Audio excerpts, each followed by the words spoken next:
الحمد للہ والصلاة والسلام علی رسول اللہ اما بعد فاعوذ باللہ من الشیطان الرجیم بسم اللہ الرحمن الرحیم یا ایھا الذین آمنوا اتقوا اللہ وقولوا قولا سدیدا یصلح لکم اعمالکم ویغفر لکم ذنوبکم صدق اللہ العظیم وصدق رسوله النبی الکریم ونحن علی ذلک من الشاہدین والشاکرین والحمد للہ رب العالمین رب اشرح لي صدري ويسر لي امري واحلل عقدة من لساني يفقهوا قولي رب زدني علما سبحانك لا علم لنا الا ما علمتنا انك انت العليم۔ ہمارے حاجی امداد اللہ مہاجر مکی رحمۃ اللہ علیہ، آپ حضرات نے نام سنا ہوگا، فرمایا کرتے تھے کہ مجھے 3 چیزیں پسند ہیں، میری زندگی کے 3 چیزیں پسند ترین چیزیں میری زندگی میں 3 چیزیں بہت پسندیدہ ہیں، ایک قرآن کریم اور ایک احادیث رسول صلی اللہ علیہ وسلم، اور تیسری چیز آپ حیران ہوں گے، فرمایا کہ مثنوی شریف۔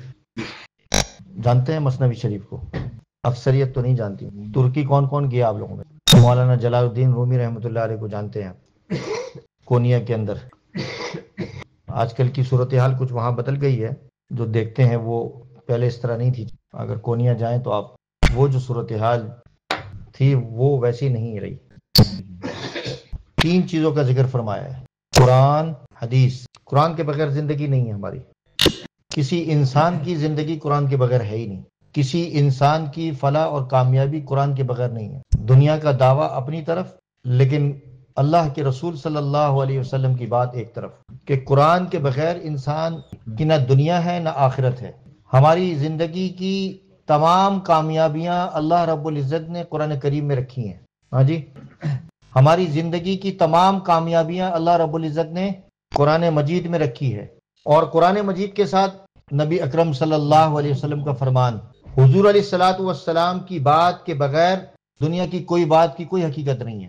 حضور نے جتنی بشارتیں، جتنی بھی باتیں ہمیں بتائیں وہ سچی ہیں، اور ہمارا یقین کامل ہے اس پر۔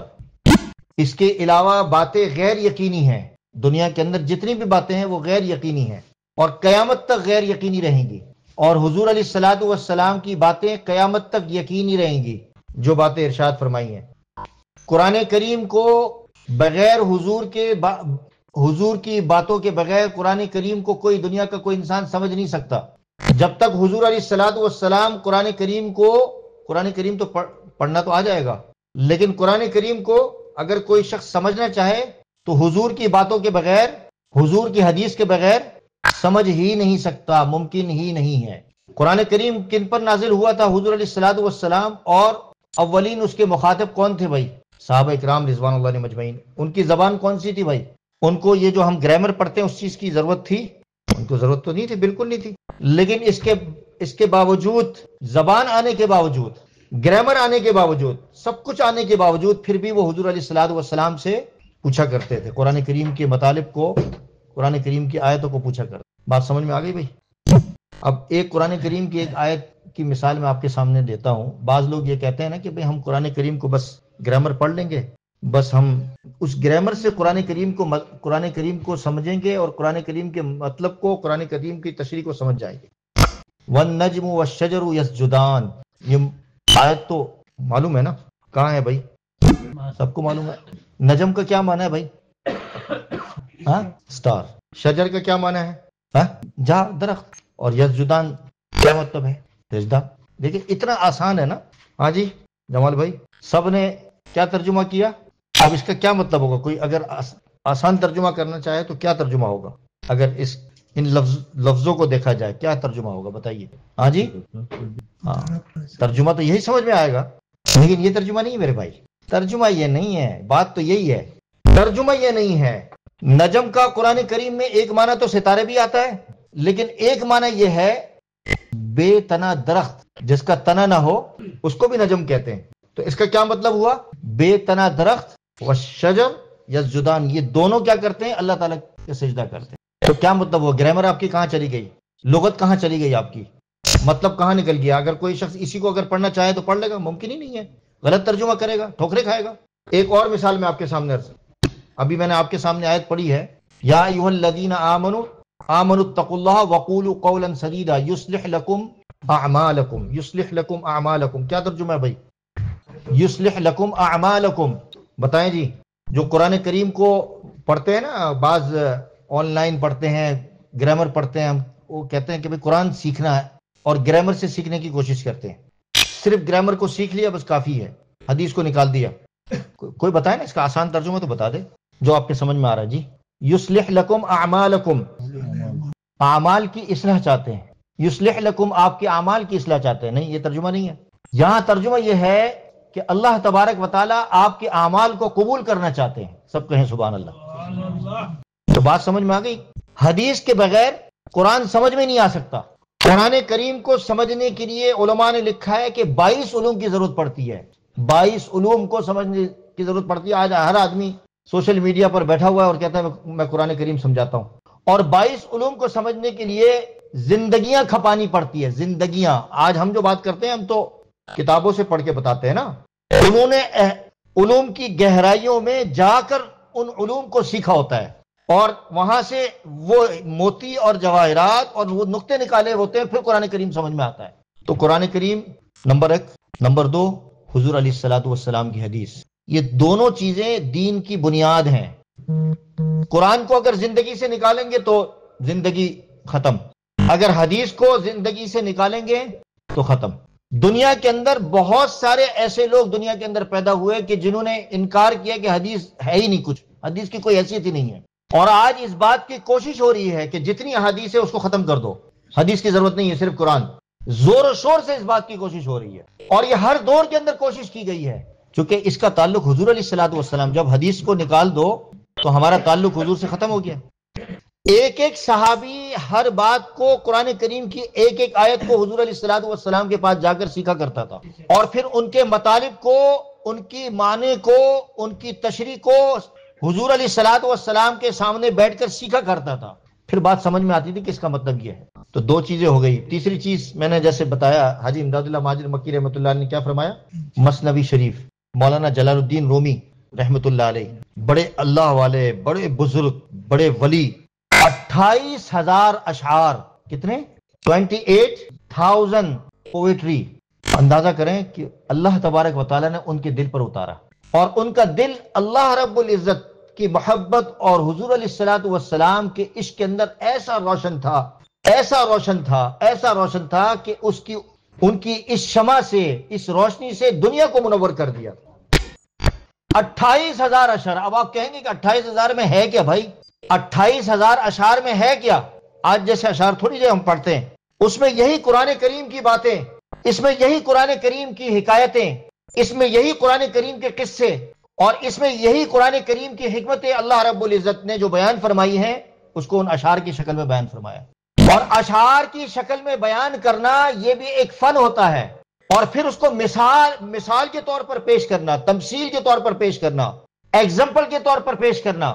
بھائی اگر ایک بات اگر آپ کو سمجھانی ہے، دنیا کی کوئی چیز سمجھانی ہے، تو اس کو ایگزامپل کے طور پر پیش کریں گے تو آپ کو سمجھ میں آئے گی کہ نہیں؟ تو یہ ایگزامپل دینا، یہ مثال دینا، یہ ہر کسی کے بس کی بات نہیں ہوتی، ناممکن ہے کہ ہر کسی کے سمجھ میں آ جائے مثالیں۔ ایگزامپل دینا یہ ہر کسی کا کمال نہیں ہے۔ علماء نے لکھا ہے کہ دنیا کے اندر بہت سارے ایگزامپل دینے والے لوگ، ایگزامپل پیدا ہوئے ہیں، لیکن اس دور کے اندر 2 شخصیت ایسی سامنے آئی ہیں کہ ان کی ایگزامپلز، ان کی مثالیں ایسی ہیں کہ لوگ ان کی مثالیں دیتے ہیں کہ بھئی واہ جی واہ، کیا مہارت اللہ پاک نے دی۔ ایک تو مولانا جلال الدین رومی رحمۃ اللہ علیہ کا نام ہے اس میں، اور شیخ سعدی کا نام تو ہے، لیکن ہمارے بزرگوں میں حضرت مولانا اشرف علی تھانوی صاحب رحمۃ اللہ علیہ، جنہوں نے مولانا جلال الدین رومی کی یہ جو مثنوی ہے، ان اشعار کو کئی جلدوں کے اندر اس کی تشریح کی، اور کئی جلدوں کے اندر اس کی وضاحت بیان فرمائی کہ مولانا جلال الدین رومی رحمۃ اللہ علیہ نے ان اشعار کا مطلب یہ لکھا ہے، ان اشعار کا مطلب یہ لکھا ہوا ہے۔ اب اندازہ کریں، کئی جلدیں، مجھے یاد نہیں ہے، تقریباً 20-22 جلدیں ہوں گی، 22 والیوم مثنوی شریف کی تشریح، جس میں قرآن کریم کی آیتوں کو، قرآن کریم کی معرفت کو، اللہ رب العزت کی محبت کو، حضور علیہ الصلوۃ والسلام کے عشق کو، اللہ رب العزت کے ساتھ تعلق کو بیان فرمایا ہے، واقعات کو بیان فرمایا ہے، اور اس کی تشریح حضرت مولانا اشرف علی تھانوی صاحب رحمۃ اللہ علیہ نے بیان فرمایا۔ اور اس قریبی دور کے اندر ایک جلد کے اندر ایک کتاب موجود ہے، یہاں بھی موجود ہے، آپ نے بھی دیکھی ہوگی، آپ نے 1-2 دفعہ اٹھائی ہے، جمال بھائی نے، اوپر بھی موجود ہے، وہ حضرت مولانا حکیم اختر صاحب نور اللہ مرکزہ نے مثنوی شریف کی تشریح کی ایک جلد کے اندر، اور اس کے اندر ان معارف کو جمع فرمایا ہے۔ تو آپ بھی کہیں گے کہ آج یہ والا ٹاپک اور یہ والی بات کیسے آگے سمجھ میں، کیونکہ ایک سوال کسی نے سوال کیا ہے اس سے، تو اس کا جواب میں نے کہا کہ اس سے حل کیا جائے۔ سوال یہ ہے کہ رمضان المبارک میں ہماری زندگی تو بڑی سکون والی زندگی گزار لیتے ہیں، رمضان المبارک میں تو بڑی ہم عبادت والی زندگی گزار لیتے ہیں، رمضان میں تو ہم قرآن کریم کی تلاوت والا وقت گزار لیتے ہیں، رمضان المبارک میں تو ہم تقوی والی زندگی گزارنے کی، تقوی والے اوقات کو زندگی گزارنے کی کوشش کرتے ہیں، رمضان میں تو ہم پردے والی زندگی گزارنے کی کوشش کرتے ہیں، رمضان میں تو ہم اپنی آنکھوں کی حفاظت کی کوشش کرتے ہیں، رمضان میں تو ہم اپنے کانوں کی حفاظت کرتے ہیں، رمضان میں تو ہم اپنے آنکھوں کی اور اپنی زبان کی حفاظت کرتے ہیں۔ اب رمضان المبارک گزرنے کے بعد ہم ان چیزوں کی کیسی حفاظت کریں، کیا طریقہ اختیار کیا جائے؟ بھائی ہر مسئلے کا حل تو ہے نا، ایک مسئلہ پیدا ہو اس کا حل کیسے ہے کہ بھئی یہ ہم کوشش کر رہے ہیں رمضان کے بعد ہم ان چیزوں پر کیسے قابو پائیں گے؟ ہم اتنی کوشش کرتے ہیں کہ ہماری زندگی رمضان کی طرح 11 مہینے بھی اسی طریقے سے گزر جائے، ہر بندے کی کوشش ہوتی ہے۔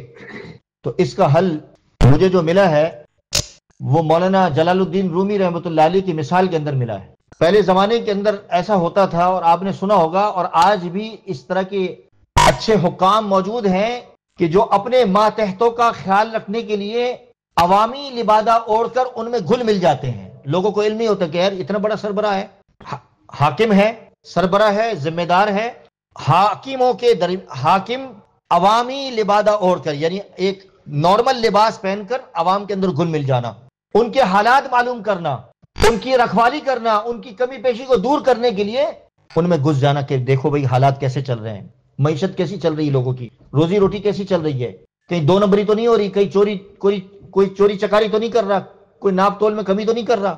ہمارے یہاں اس زمانے میں ہمیں یاد ہے جب ہماری دکان ہوتی تھی تو اس زمانے کی آج سے تقریباً 40 سال کی بات ہے کہ لوگ تحقیق کے لیے آیا کرتے تھے اور سودا لیتے تھے جان بوجھ کے۔ اگر آپ دال بیچ رہے ہیں، پتی بیچ رہے ہیں، یا اگر آپ چاول بیچ رہے ہیں تو چاول کا ریٹ معلوم کرنے کے لیے آتے تھے کہ بھئی آیا جو ریٹ حکومت دے رہی ہے اس حکومت کے مطابق یہ دکاندار بیچ رہا ہے یا اس میں ڈبل ٹرپل اضافہ کر کے دے رہا ہے۔ آج کل تو یہ ہر جگہ چور بازاری ہے نا، ہمارے یہاں خاص طور پر ہمارے ملکوں کے اندر، کہ جو ریٹ لگا ہوا اس سے وہ کہے گا کہ بھئی مجھے اسی ریٹ میں ملا ہوا ہے۔ ایسے کیسے ہو سکتا ہے؟ بعد میں تحقیق سے پتہ چلتا ہے کہ نہیں، اس ریٹ میں نہیں ملا ہوا، یہ جھوٹ بول رہا ہے، یہ تو بہت ڈبل ٹرپل 10 گنا اور 100 گنا زیادہ لگا کر بیچ رہا ہے لوگوں کو۔ تو اس تحقیق کے لیے اس زمانے کے ایک سلطان تھے، سلطان محمود، جی بتائیں جی، سلطان محمود غزنوی، ماشاءاللہ، وہ حالات معلوم کرنے کے لیے نکلے لوگوں کے کہ بھئی چلو حالات معلوم کرتے ہیں، رات کے اندھیرے میں نکلتے ہیں۔ تو 4-5 حاجی لوگوں کو دیکھا بیٹھے ہوئے ایسے فٹ پاتھ پہ بیٹھے ہیں جیسے کانا پوسی کرتے ہیں، وہ بھی ان کے درمیان میں بیٹھ گئے۔ اب باتیں چل رہی ہیں، باتیں کیا چل رہی ہیں؟ یار ڈاکہ مارنا ہے۔ اب ہم آپس میں مشورہ کرتے ہیں کہ ڈاکہ مارنے کی جو پلاننگ ہے، اس پلاننگ کے اندر اس پورے پروسیس کے اندر ہم میں سے ہر ایک کے پاس کون کون سی ایکسپرٹیز ہے، مہارت کس میں ہے، تاکہ ہم اس کے مطابق پلان کریں نا۔ تو سلطان محمود غزنوی بھی وہاں جا کے بیٹھ گئے۔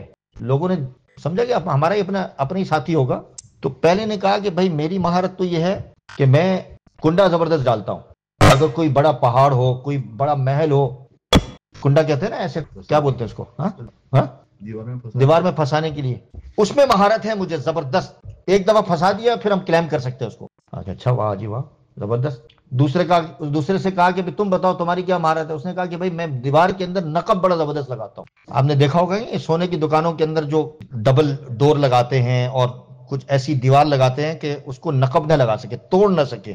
یہاں 2-3 دفعہ یہاں بھی چوری ہوئی ہے، ہمارے گرین اسٹریٹ کے اندر بھی، اور بھی ہوتی رہتی ہے مختلف ملکوں کے اندر، اس طرح نقب لگاتے ہیں اور نقب لگا کے پیچھے سے دروازہ توڑتے ہیں۔ اس نے کہا کہ میں مضبوط سے مضبوط دیوار کو ختم کر سکتا ہوں۔ واہ جی واہ، کمال ہے۔ تیسرے نے کہا کہ جی وہاں چوکیدار جو ہوں گے نا، چوکیدار یعنی ڈاگز جو ہوں گے، سیکورٹی ڈاگز، ان کی جو بولی ہوگی میں سمجھتا ہوں۔ واہ جی واہ۔ اس نے کہا یار یہ تو سیکورٹی ڈاگز جو ہیں وہ اس کی بولی سمجھنا، یار یہ تو بندہ زبردست ہے، جینیس بندہ ہے، واہ واہ واہ، سیکورٹی ڈاگز کی باتیں تو سمجھتا ہے، کمال کی بات ہے۔ اچھا، 5ویں نے کہا کہ جی اب آپ یہ بتائیے آپ کیا ہے، آپ کی مہارت کیا ہے؟ اس نے کہا کہ میری مہارت یہ ہے کہ میں ایک بندے کو ایک دفعہ دیکھ لوں نا، بس اس کو میں پہچان لیتا ہوں، بھولتا نہیں ہوں میں، ایک دفعہ دیکھتا ہوں بس۔ اور یہ بڑی مہارت ہوتی ہے بھائی، آپ کو پتا ہے نا، یہ امیگریشن کے اندر اور جو انٹیلیجنس جو ہوتی ہیں ان کا کام یہ ہوتا ہے کہ بھائی میرے بارے میں مشہور ہے کہ میں ایک بندے کو الحمدللہ دیکھتا ہوں تو زندگی بھر نہیں بھولتا، الحمدللہ۔ اللہ کا شکر ہے. اور میں کہیں نہ کہیں ایک دفعہ میں امریکہ گیا تو میں وہاں گزر رہا تھا کسی مسجد کے پاس سے، تو میں نے ایک لڑکے کو بلایا، میں نے کہا ادھر آؤ، مجھے پہچانتے ہو؟ کہتے نہیں پہچانتا. میں نے کہا تمہیں یاد ہے کہ ایک نعرہ اس کو میں نے بتایا کہ یہ نعرہ تمہیں یاد ہے؟ کہتا ہاں یہ نعرہ تو مجھے یاد آ رہا ہے لیکن آپ کو پہچانا نہیں. میں کہا ساؤتھ افریقہ یاد ہے تمہیں؟ بولتا ہاں یاد ہے، میں تو وہاں پڑھا ہوں. میں نے کہا فلانا مدرسہ یاد ہے؟ میں نے کہا فلانا مدرسے کے اندر فلانا وقت کے اندر اور 3 دن تمہاری میں نے کلاس لی تھی، تمہیں یاد ہے؟ کہتا ہاں مولانا سہیل. تو وہ چمٹ گیا مجھے. تو کتنے سال کے بعد ملاقات ہوئی میری؟ تقریباً 10 سال کے بعد. اس وقت تو وہ بچہ تھا. تو یہ جو مہارت ہے نا یہ بہت امپورٹنٹ ہوتی ہے. اب یہ باتیں آپ کہہ رہے ہوں گے یہ ساری باتیں بڑی کام کی باتیں ہیں، یہ جو میں بات بتا رہا ہوں نا کہ یہ جو چہرہ شناسی، نگاہ شناسی. تو 5 نے تو کہا کہ بھائی تم بھی بتاؤ، جو چھٹا آدمی جو بیٹھا ہوا تھا تم بھی تو بتاؤ، یہ آپ بیٹھے ہو. اس نے کہا کہ بھی ہمارا بندہ ہی ہے چوری ڈکیٹی میں، یہ بھی حصہ لینے آیا ہے، چلو جی. اس نے کہا میری بڑی زبردست مہارت ایکسپرٹیز ہے. کہتے ہیں جب تمہیں چوری کے دوران اگر پکڑ لیا، گرفتار ہو گئے اور تم پر جرم عائد ہو گیا اور تمہیں سزا کے لیے لے جایا جائے گا، تو اس موقع پر میرے پاس ایک ایسا میجک ہے کہ میں داڑھی ہلاؤں گا، صرف داڑھی ہلاؤں گا، داڑھی ہلانے سے تمہاری سزا معاف ہو جائے گی. دیکھیں داڑھی کا کمال دیکھیں، جو 2 لوگ داڑھی نہیں رکھتے نا ان کے لیے بھی ایک سوالیہ نشان ہے. جی چاند بھائی ارادہ کریں داڑھی رکھنے کا. جو داڑیاں چھوٹی کی ہوئی ہیں ان کو آپ بھی ارادہ کریں، بھائی داڑھی انشاءاللہ بڑھائیں گے. آپ بھی ارادہ کریں، سب ارادہ کریں. انہوں نے تو کر لیا ہے ماشاءاللہ، یہ ہمارے ساتھی ہیں، انہوں نے پکا ارادہ کر لیا، سب گواہ ہیں انشاءاللہ، پکا ہو گیا یہ. ہاں کیا نام ہے؟ شمسو بھائی نے پکا ارادہ کر لیا اس دفعہ رمضان میں یہ داڑھی رکھی. یہ پیچھے عبد المالک بھی بیٹھا ہوا ہے، اس کو بھی کافی عرصے سے دیکھ رہا ہوں تالا لگا ہوا ہے داڑھی میں، داڑھی آ نہیں رہی ہے. تالے کو توڑے رمضان کے اندر، داڑیاں بڑھائیں بھائی. اب اس نے کہا کہ یہ یار تو قطب ہے ہمارا، تو ہمارا سردار ہے. ہمیں دیکھیں ہم تو چوری تو ہم کر رہے ہیں سارے لوگ، ہاں جی سلیم بھائی چوریاں تو ہم سب کر رہے ہیں اور ہم نے سارے بہت زبردست ہماری سب کی مہارت ہے، لیکن اصل جب ہمیں گرفتار کیا جائے گا تو اصل تو بچانے والا ہے ہمارا. تو ہمارا چودھری بن جا، تو ہمارا قطب بن جا، تو ہمارا بزرگ ہے. بس آج سے ہم تجھے بزرگ مانتے ہیں، تجھے ہم قطب مانتے ہیں. سب نے اپنی اپنی مہارت پر فیصلہ کر لیا اور کہا کہ اب ڈاکہ کہاں مارے، یہ ڈاکہ مارے کہا بھائی. تو یہ فیصلہ یہ ہوا وہاں کہ بھائی سلطان محمود غزنوی کے محل میں چوری کرتے ہیں، ڈاکہ مارتے ہیں ان کے محل کے اندر. تو سلطان محمود غزنوی بھی بڑے ہنس رہے ہیں، واہ واہ واہ کیا کر رہا ہے، زبردست کر رہا ہے یہ، واہ واہ. اب جی چلنا شروع ہو گئے، سب اپنی اپنی ایکسپرٹیز دکھانے کے لیے کام کرنا شروع کر دیا. سب سے پہلا تو مقابلہ کس کا ہوتا ہے؟ سیکورٹی ڈاگس کا ہوتا ہے. اب سیکورٹی ڈاگس نے جو ہے وہ چیخنا شروع کر دیا. تو وہ جو بندہ جو ہے وہ بولی جانتا تھا، اس نے کہا اس نے کہا کہ جی دیکھو یہ اس نے کہا بھئی یہ کتا جو بھونک رہا ہے یہ کیا بول رہا ہے، تم بتاؤ تو صحیح. مزہ آ رہا ہے نا آج بیان میں. کتا جو بھونک رہا ہے بتاؤ تو صحیح کہ یہ کیا بول رہا ہے. تو اس کا جو پہلا ساتھی جو کتے کی بولی جانتا تھا تو اس نے کہا کہ جی یہ تو بول رہا ہے سلطان محمود غزنوی تمہارے ساتھ ہے. سلطان محمود. تو وہ سارے تو الو کو پٹھا ہے تو ہمیں بس بیوقوف والی بات مت کر. چونکہ دماغ جو ہے نا چوری کے اندر مگن تھا. انسان جب کوئی کام کرتا ہے تو اس کو کچھ اور نہیں، بس اس نے کہا کہ یہ ہوس انسانی زندگی جو ہوتی ہے نا، ہوس ایسی ہوتی ہے، اللہ معاف فرمائے، ہوس ایسی چیز ہوتی ہے کہ انسان کو برباد کر دیتی ہے. آپ جتنا بھی یقین دلاؤ، ہم بعض اوقات ساتھیوں کو سفر میں بتاتے یہ مت کرنا بھائی پلیز، لیکن نہیں مانتے. پھر بعد میں ایک دفعہ کیا ہوا، ہم حرم گئے حج پر، ہمارے ساتھی ہیں الیاس بھائی ہوتے تھے، ابھی وہ ہے نہیں، پتہ نہیں کہاں چلے گئے وہ، اللہ حفاظت سے رکھے ان کو. تو ان کو میں نے کہا کہ بھائی چپل جو ہے آپ نے کہیں رکھنا نہیں ہے. حرم کا کام شروع ہوا تھا اس وقت، 2013 کی بات ہے. انہوں نے ضد کی کہ نہیں چپل تو میں رکھوں گا، چپل میں ہاتھ میں کیسے. میں نے کہا پھر آپ کو میں نے کہا تھا تھیلی اٹھائیں، تھیلی لے لیں. اور مہنگی چپل تھی، کہتے میں چپل کے بغیر نہیں، میں جہاں رہوں گا، جہاں بیٹھوں گا، جہاں آپ رکیں گے وہیں میں چپل رکھوں. انہوں نے رکھ دی. میں نے اپنی چپل جیسے ترتیب ہوتی ہم نے اپنے بیگ میں رکھی. اب جب جو ہے عمرہ کر لیا، عمرے کے بعد اب وہ راستہ تو ان کو پتہ ہی نہیں کہ کہاں رکھی تھی چپل. اب وہ ڈھونڈ رہے ہیں، ادھر جا رہے ہیں. میں نے کہا بھائی میرے پاس تو اتنا وقت نہیں ہے، ساتھی انتظار کر رہے ہیں. ہم نے کہتے ہیں اب میں کیسے جاؤں. اس زمانے میں وہ پچھلا جو باب العمرہ کا جو راستہ ہے، آج جو نیا باب العبدالعزیز جو بن گیا ہے، تو وہ بن رہا تھا اور اس میں چلنے میں بھی بڑی مشقت ہوتی تھی. وہ ایسا کنکریاں سنگریزیاں تھی اور آخر کار ہم گھما کے ان کی وجہ سے مجھے بھی مشقت اٹھانی پڑی. اور اس مقام سے پھر ہم باہر نکلے اور نیچے جو ہے وہ ایسا لگ رہا تھا کہ ہمارے پاؤں کے نیچے کانٹے لگے ہوئے. میں نے تو اپنی چپل لے لی. آپ وہ مجھ سے کہہ رہے ہیں مجھے چپل دیں آپ اپنی. اب میرا ساتھی ہے، مجھے کہے کہ بھائی چپل دے، پہلی دفعہ میں اس کو حج پہ لے کے گیا ہوں، تو میں تو اتنا تو دل نرم ہے میرا، میں نے کہا کہ لے لو۔ اور یقین کریں واللہ جو 2013 کا جو حج تھا، میں نے پہلے بھی بتا چکا ہوں، یہ جو والی جو مشقت تھی نا، یہ پاؤں پہ چلنا اور وہاں سے پھر کلاک ٹاور تک جانا، توبہ، تو لوگوں کو یقین نہیں آتی بات۔ تو اسی طرح انسان کی جو ہوس ہوتی ہے وہ انسان کو اندھا کر دیتی ہے، جو وقتی طور پر جو فائدہ ہوتا ہے اس کو دیکھ رہے ہوتے ہیں۔ اب جب ان لوگوں نے سارا معاملہ کیا نا، اور سب کلیمنگ وغیرہ ہو گئی، سارا کچھ ہو گیا سب، اور وہ جو ہاں ایک اور وہ شخص تھا ان میں جس میں مہارت تھی کہ وہ خزانے کو، اس کو معلوم تھا کہ بھئی خزانہ کہاں مدفون ہے، یہ بھی ایک مہارت ہوتی ہے، تو وہ اس نے دفن والی جگہ بھی دیکھ لی، اور اس کے بعد وہ سارا خزانہ لے لا کے تھک کے جا کے رات کو سو گئے سارے۔ سلطان محمود غزنوی نے کہا کہ جی چلو جی دربار لگاؤ، اور سب وزراء کو بلایا، سیکورٹی والوں کو بلایا کہ جی اب ان کے گھر جاؤ، ایک ایک کے گھر میں جا کے ان کو کھٹکھٹاؤ دروازہ، اور ان کو سب کو گرفتار کر کے لے جاؤ۔ گرفتار کر کے سب کو لے آئے بھائی، سب تو تھکے ہوئے تھے، پوری رات جاگے ہوئے تھے، بڑے مزے میں تھے، خواب دیکھ رہے تھے کہ اب تو ساری زندگی ہمارے پشت کی پشت جو ہے وہ اب ساری زندگی مزے کرے گی، اب تو ہمارے پاس اتنا خزانہ آ گیا ہے، کہانی ختم ہے، اب کوئی مسئلہ نہیں ہے۔ جیسے لوٹتے ہیں نا، اللہ معاف فرمائے کہ ایک زمانے میں یہاں اسٹوڈنٹ آتے تھے، تو اسٹوڈنٹ یہ کہا کرتے تھے کہ بھائی ہم تو یہاں سے جا رہے ہیں، اب بینک کو خالی کریں، آپ کو یاد ہوگا، اور یہ جو ملتے تھے قرضے وغیرہ، جو کیا اس کو بولتے ہیں، لون وغیرہ، تو وقتی طور پر فائدہ ہے کہ بھائی، لیکن اللہ معاف فرمائے، میں نے جو لوگ یہاں سے گئے لے کر، ان کی زندگی باقی مر گئے، انتقال کر گئے، وہ یہ وقتی طور پر فائدہ ہوتا ہے، وقتی طور پر نظر آ رہا ہوتا ہے۔ اب جب گرفتار کر کے لے کے آئے تو ان کے جو ہے وہ کہتے ہیں نا ٹانگیں کانپ رہی ہے، اور زبردست قسم کا پریشان، حالات خراب کہ بھائی اب ہمارے ساتھ کیا ہونے والا، اب تو پکڑے گئے، ہم نے تو بڑی زبردست پلاننگ کی تھی، ایک دوسرے کو کوس رہے، تمہیں کہا تھا نا کہ کتے کی بولی کی والی بات تم مان لو، تم نے نہیں مانی، اب دیکھو وہیں بلایا جا رہا ہے تمہیں۔ اللہ اکبر۔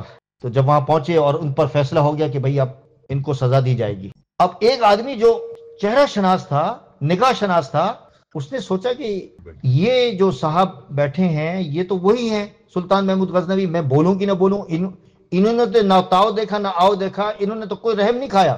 اگر ایسا ہوتا، انہوں نے کہا کہ میں داڑھی ہلا دوں گا، تو یہ داڑھی تو اب تک ہلا چکے ہوتے ہیں، داڑھی تو نہیں ہلائی انہوں نے، یہ تو وہی، ہم تو ان کو اپنا ساتھی سمجھ رہے تھے، یہ تو بہت غلط ہو گیا ہمارے ساتھ۔ تو اس میں گو مگو کی کنفیوز تھا کہ بھئی میں اس سے کہوں گا تو ایسا نہ ہو کہ مجھے ہی پکڑ کے ابھی فوراً جو ہے وہ پہلا میں ہی ہو جاؤں۔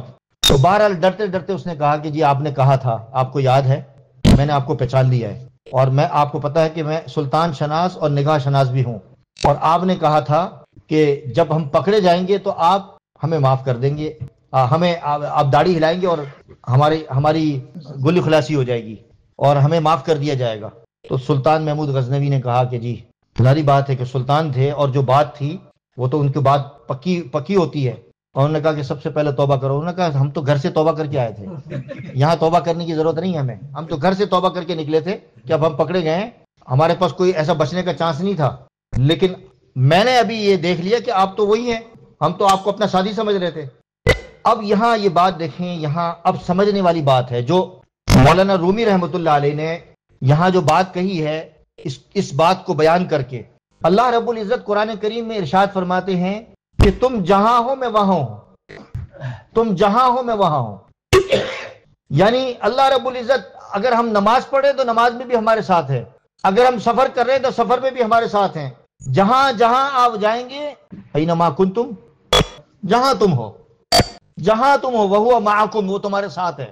اللہ رب العزت ہر جگہ ہمارے ساتھ ہے۔ یہاں مولانا رومی نے کہا کہ انسان کو اپنی زندگی کے اندر دو کام کرنے چاہیے۔ پہلا کام یہ کرنا چاہیے کہ رمضان، میں ویسے مثال دے رہا ہوں کہ رمضان المبارک کا مہینہ ہو یا رمضان مبارک کے بعد کا مہینہ ہو یا رمضان کے علاوہ کوئی اور مہینہ ہو، انسان اس استحضار میں انسان یہ استحضار کرتا رہے کہ اللہ مجھے دیکھ رہا ہے، اللہ میرے ساتھ ہے، اللہ میرے ساتھ ہے۔ جب مجھے بتائیں کہ جب اللہ آپ کے ساتھ ہو تو آپ یہ ہمت کریں گے، جرأت کریں گے۔ اس کا علماء نے لکھا ہے کہ انسان اس چیز کے لیے مراقبہ کرے۔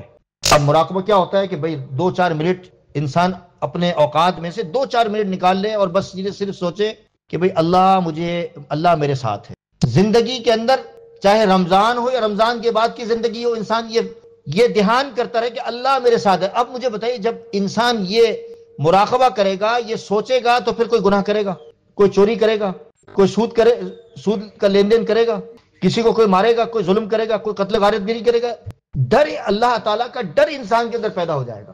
دوسری چیز مولانا رومی رحمۃ اللہ علیہ نے اس پوری مثال سے یہ بات سمجھائی کہ انسان یہ سوچے کہ اللہ مجھے دیکھ رہا ہے۔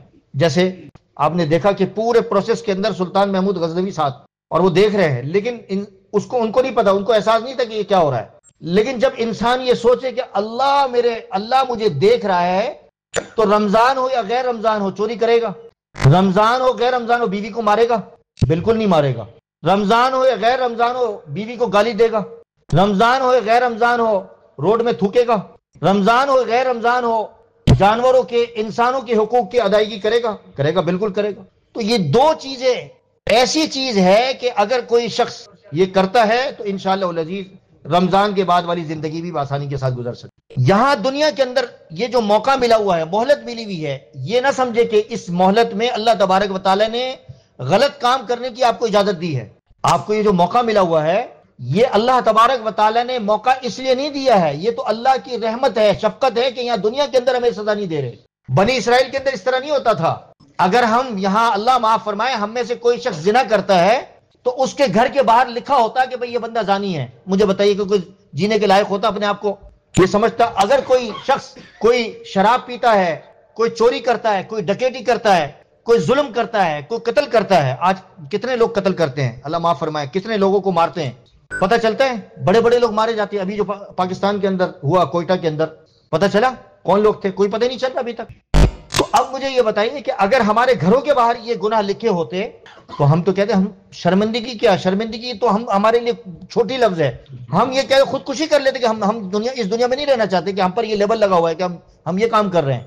تو یہ اللہ تبارک و تعالی نے دنیا کے اندر ہمیں موقع دیا۔ اللہ تعالی حلیم اور کریم ہے، اللہ شفقت والے ہیں۔ کتنے گناہ ہوتے ہیں دنیا کے اندر؟ سب سے بڑا گناہ دنیا کے اندر شرک ہے۔ دنیا کے اندر سب سے زیادہ جو غیر ایمان والوں کی تعداد ہے۔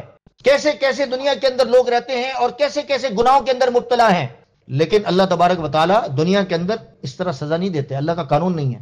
اللہ تعالیٰ نے دنیا کے اندر مہلت دی ہے، لیکن دنیا کے بعد ایک اور دنیا ہے اور ایک آخرت ہے، اور آخرت کے اندر معاملہ ہونے والا ہے کہ دنیا کے اندر جو کچھ بویا ہے وہی آخرت کے اندر کاٹا جائے گا۔ آخرت کے اندر اس کا نتیجہ نکلے گا کہ بھائی جس طریقے سے تم ہم پر ہنستے تھے، آج تم پر ہنسا جائے گا۔ دنیا کے اندر ہم پر ہنستے تھے نا، تو آج تم پر ہنسا جائے گا۔ دنیا میں کہا کرتے تھے کہ بھئی یہ کام مت کرو، ایسے عقیدے مت رکھو، غلط عقیدے مت رکھو، لوگ ہنس رہے ہیں، مذاق کر رہے ہیں، ٹھٹے مار رہے ہیں، علماء کی توہین کر رہے ہیں، نہیں مانتے کہ یہ علماء تو ایسے ہی بولتے رہتے ہیں، ہمیں ڈراتے رہتے ہیں۔ تو اس کے ساتھ ساتھ جب آپ یہ دیکھیں، مولانا رومی رحمۃ اللہ علیہ نے جو بات کی، معرفت، وہ جو بندے نے چہرہ شناس، دیکھیں دنیا کی جتنی بھی مہارت آپ حاصل کر لیں، دنیا کے جتنے بھی ہنر حاصل کر لیں، لیکن ایک ہنر ایسا ہے کہ چہرہ شناس، نگاہ شناس اور اس کی معرفت، اللہ سے تعلق اگر انسان کے اندر آ گیا کہ بھئی یہ دیکھو اگر میں یہ گناہ کروں گا تو اللہ تبارک و تعالی کی پکڑ قیامت کے دن ہوگی، اگر یہ دھیان اگر آپ کے اندر ہو گیا، اگر آپ نے یہ یقین کر لیا کہ اللہ میرے ساتھ ہے، تو پھر اس کے بعد اللہ تبارک و تعالی مجھے بتائے کہ اللہ تبارک و تعالی، یہ سلطان کا جو واقعہ، اس سے آپ اس مثال سے سمجھے کہ اللہ تبارک و تعالی پھر معاف کر دیں گے بندے کو، کہ بندہ تو مجھے پہچانتا ہے، اس پہچاننے کی وجہ سے، اس معرفت کی وجہ سے، اس تعلق کی وجہ سے اگر وہ پہچان لیتے کہ سلطان محمود غزنوی ہے تو وہ تعلق ہو جاتا نا، نسبت قائم ہو جاتی، تو پھر وہ یہ گناہ نہ کرتے۔ اللہ سے دنیا کے اندر تعلق اور محبت ہونا ہمارے لیے بہت ضروری ہے۔ رمضان المبارک کا مہینہ ہے، اللہ تبارک و تعالی نے ہم سب کو توفیق عطا فرمائی ہے، تو اللہ تبارک و تعالی سے ہم دعا کریں کہ اللہ تبارک و تعالی ہمیں رمضان میں اللہ سے ہمیں تعلق جوڑنے والا بنا دے۔ جب اللہ سے ہمارا تعلق جڑ جائے گا، دنیا ہمیں کہیں بھی لگانا چاہیں انشاءاللہ العزیز کوئی فرق نہیں پڑے گا۔ بس اب آخری اعلان